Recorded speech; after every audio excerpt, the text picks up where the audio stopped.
আসসালামু আলাইকুম, welcome back to my new daily blog video. এখন ব্লগ ভিডিও একটু কম ছাড়া হয়, তেমন একটা ছাড়ি না।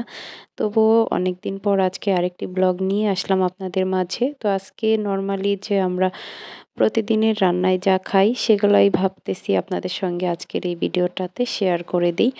আর আজকের ভিডিওতে রান্না করব ইলিশ মাছ, আমাদের জাতীয় মাছ ইলিশ। তো আমি আজকে ইলিশ মাছটা রান্না করব মিষ্টি কুমড়া দিয়ে।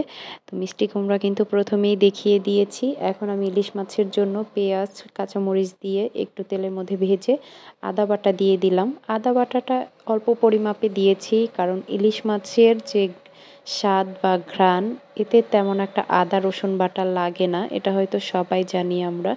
এজন্য আমি অল্প পরিমাপেই দিয়ে দিয়েছি আদা বাটা দিয়ে ভালো করে একটু নেড়েচেড়ে পানি দিয়ে এখন হলুদ গুঁড়ো ধনিয়া গুঁড়ো দিয়ে একটু ভালো করে নেড়েচেড়ে আর অল্প কিছুটা লাল মরিচের গুঁড়ো দিব।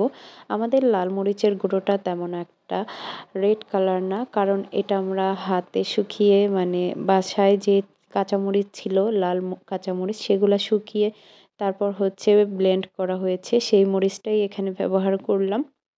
এজন্য অনেকে আছে ব্লগের জন্য কাশ্মীরি লঙ্কা গুঁড়ো বলে যেটাকে, সেগুলো ইউজ করে থাকে, তবে আমি সেই ধরনের কিছু এখানে ইউজ করছি না।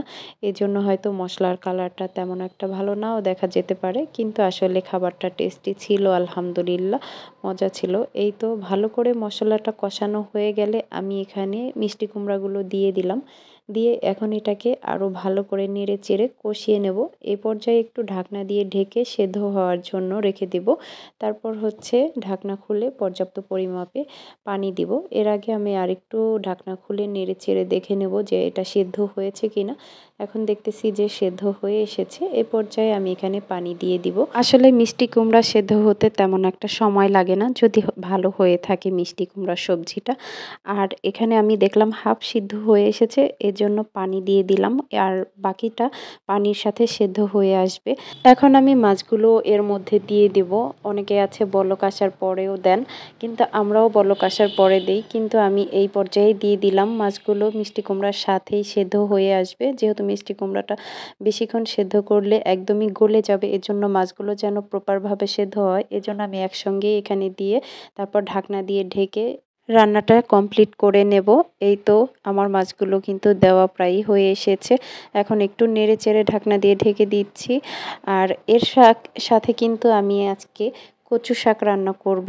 কচু শাকে কিন্তু প্রচুর পরিমাণে আয়রন থাকে, আর কচু শাক কিন্তু আমাদের সকলের জন্য খুবই স্বাস্থ্যকরী একটি খাবার। এপাশ দিয়ে ইলিশ মাছে যখন একদমই রান্নাটা হয়ে এসেছে, আর একটু সময় বাকি আছে, এই পর্যায়ে মানে কিছুটা লবণ দিয়ে দিলাম এবং 2টা কাঁচামরিচ দিয়ে দিলাম। কাঁচামরিচের পরিমাণটা আমি কিন্তু কম দিয়েছি, এখানে অনেকেই দেখেছেন, কারণ আমরা যেহেতু বাচ্চা নিয়ে একসঙ্গে খাবো এই জন্য প্রথমে 2টা কাঁচামরিচ দিয়েছি, তারপর এখন লাস্ট পর্যায়ে 2টা দিয়ে দিলাম। এতেই আমাদের আলহামদুলিল্লাহ অনেকটা ঝাল হয়ে আসবে। যাই হোক, কুমড়ার তরকারিটা রান্না শেষ করে আমি একপাশে রেখে দিয়ে এখন হচ্ছে কচু শাকটা রান্না করে নিচ্ছি। কচু শাকের জন্য প্রথমে প্যানের মধ্যে তেল দিয়ে তারপর হচ্ছে কালো জিরা আর শুকনো মরিচ ফোড়ন দিলাম।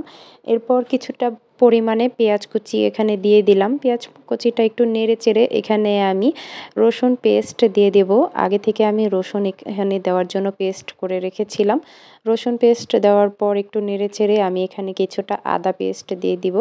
আদা আর রসুন পেঁয়াজ একসঙ্গে ভালো করে এটাকে আমি কষিয়ে নেব, মানে তেলের মধ্যে ভেজে নেব, যেন এর ভেতর কোনো কাঁচা স্মেলটা না থাকে, এজন্য।